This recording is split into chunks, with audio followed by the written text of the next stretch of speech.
रामकृष्ण परमहंस के यहाँ एक शिष्य आया सत्संग में। सत्संग खत्म हो गया तो वह पूछा, गुरुदेव ठीक ठीक भक्त का लक्षण क्या है? कहा, भक्त का लक्षण तो यही है बच्चा, माला टोपी सुमरनी माला पहन ले, जिसे हम पहने माला पहन ले, सुमरनी लेते रहे और हर समय श्री राम जय जय राम का जाप करते रहे। कहा, कोई भक्त है? तो हाँ, यही भक्त। चला गया। साल भर अपना खूब जाप करते रहा। हर साल भर के बाद गुरु पूर्णिमा में, हम लोग काशी में प्रचलन है जो साल भर नहीं आता है वह गुरु पूर्णिमा में जरूर दर्शन देगा लेगा, दर्शन जरूर आएगा। इधर तो नहीं है, बनारस में है। चाहे वह बनारस में के आसपास के लोग, देश हो विदेश हो, मंत्री हो संतरी हो, गुरु पूर्णिमा के दिन जरूर हाजिर होगा गुरु के शरण में। यह वाराणसी का सांस्कृतिक राजधानी, वहां कल्चर है, अभी भी है। इसीलिए गुरु पूर्णिमा के दिन हम लोग काशी चले जाते हैं। तो दूसरे गुरु पूर्णिमा में वह हाजिर हुआ। फिर जाकर कहा कि गुरुदेव भक्त का लक्षण क्या है? फिर उसको ऊपर से नीचे देखे कि हाँ, इधर श्री राम जयराम कह रहा है, माला टोपी सब पहन लिया है। तब गुरुजी ने कहा, बच्चा भक्त का लक्षण वही है, उसके रोम रोम से श्री राम जय जय राम निकलता हो।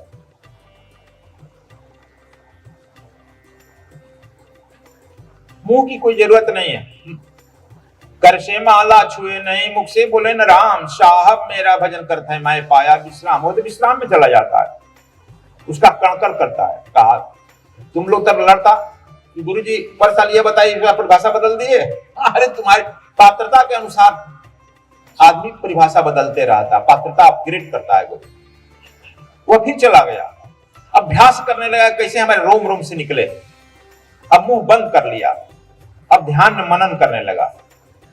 मन है, जब मन के पहले न लगा देगा तो नमन हो जाएगा, झुक जाएगा। मन के बाद में न लगा देगा तब मनन हो जाएगा। जब तुम झुक जाएगा, समाज के सबके सामने, सबको लोग सामने झुक जाएगा, अहंकार विदा हो जाएगा, तो परमात्मा का मनन करने लगेगा, तो तुम्हारे रोम रोम से वह राम स्वतः निकलने लगेगा। यह एक कला है, टेक्निक। वह मनन करने लगा। दूसरे गुरु पूर्णिमा में जब फिर पहुंचा तो पूछा कि गुरुदेव भक्त का लक्षण क्या है? फिर ऊपर से नीचे देख, अच्छा अब तो इसके शरीर से निकल रहा है श्री राम जय जय राम। कहा कि बच्चा भक्त का लक्षण यह है, जिसके देखने मात्र से देखने वाला नतमस्तक हो जाए, जिसको देखने मात्र से वह जो है उसके सामने जो है श्रद्धा से भर जाए, वह भक्त कहलाता है। अब तो बदल गया परिभाषा। आप लोग तो मारा पीटी करता महसाणा का, हम तो इतना दूर से दौड़ कर आ रहे हैं, क्यों जी राजेश? गुरुजी इतना देर से दौड़ कर आ रहे हैं, फिर आप बदल दिए पैंतरा। वह भक्त चला गया तीसरा साल और मौन हो गया, गहरा से मौन हो गया, अपने में डुबकी लगाने लगा। दुल्हा दुल्हन मिल गई, फीकी पड़ी बारात। बारात गया है शादी ब्याह में। बारात के लोग कब तक से तंग करते हैं? जब तक से देखते हैं दुल्हा दुल्हन मिला नहीं, दोनों का शादी नहीं हुआ। क्योंकि जितने बारात के लोग जाते हैं वो कभी नहीं चाहते हैं कि इसका शादी हो जाए। शादी होने के बाद तो कोई पूछता नहीं है। इसीलिए बरातिया शादी में मदद नहीं करता है, विघ्न उत्पन्न करता है। और हमारे भी बारात चला है, इस दुल्हा दुल्हन हमारे शरीर के अंदर है। बारात कौन चला है? 5 ज्ञान इंद्रिय, 5 कर्म इंद्रिय, काम क्रोध मद मोह लोभ अहंकार, सब बारात में चला है। कभी नहीं चाहता है कि दुल्हा दुल्हन मिले। यह बारात फीकी पड़ जाती है। चाहता है कोई मिलना, इसलिए न यह चाहता है, तो बारात ले जाते हो पूछो, कोई नहीं चाहता कि शादी हो। लेकिन जब जैसे ही मिल जाता है बारात उपेक्षित हो जाती है, कोई पूछता नहीं है। कहता है कि हमारा कौन पूछेगा, दोनों तो मिल गया। एक दूसरा कहता है इतना जल्दी क्यों मिलने दिया, अब क्या करे, पंडित मिला ही दिया तो चल। तीसरा साल गुरु पूर्णिमा में आया तो मिला नहीं, भीड़ भाड़ थी, सब शिष्य लोग चले गए। अब रामकृष्ण परमहंस बेचैन हो गए उस शिष्य के खोजने में। वह तो लगा हुआ था, वो आया नहीं अभी मिलने के लिए।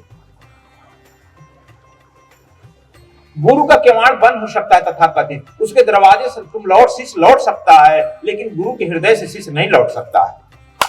गुरु का हृदय इतना विशाल होता है कि प्रत्येक शिष्य को अपने हृदय में लगाए रहता है। भले उसका दरवाजा बंद हो सकता है, लकड़ी का दरवाजा बंद हो सकता है, कोई दरवाजा बंद कर देता है, लेकिन हृदय का, गुरु के हृदय का दरवाजा कभी बंद नहीं होता है। यह बात रामकृष्ण परमहंस का हृदय खुला हुआ था।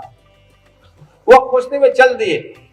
संध्या हो गया, अब रात में सब लोग चले गए थे।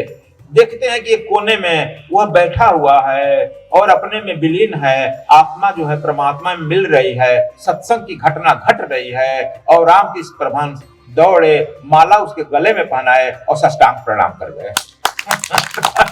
कहा, अरे गुरु जी क्या करे, आपका शिष्य है ना, वही 3 साल से आता है, हाल पूछता है। कहा कि अब शिष्य नहीं है, यह गुरु हो गया। मैं देख लिया, साष्टांग प्रणाम कर लिए। अब इसका शरीर मात्र है, आत्मा परमात्मा मिल चुकी है, यह पूर्ण परमात्मा स्वरूप है, यह तो परमात्मा स्वरूप हो गया है। अब मैं इसे न प्रणाम करूं तो कौन किसे करना पड़ता। उसकी आंखें खुली और वह रोने लगा, और रामकृष्ण परमहंस से उसे जो अंक में भर कर रोने लगे कि अब जो तू है पहुंच गया।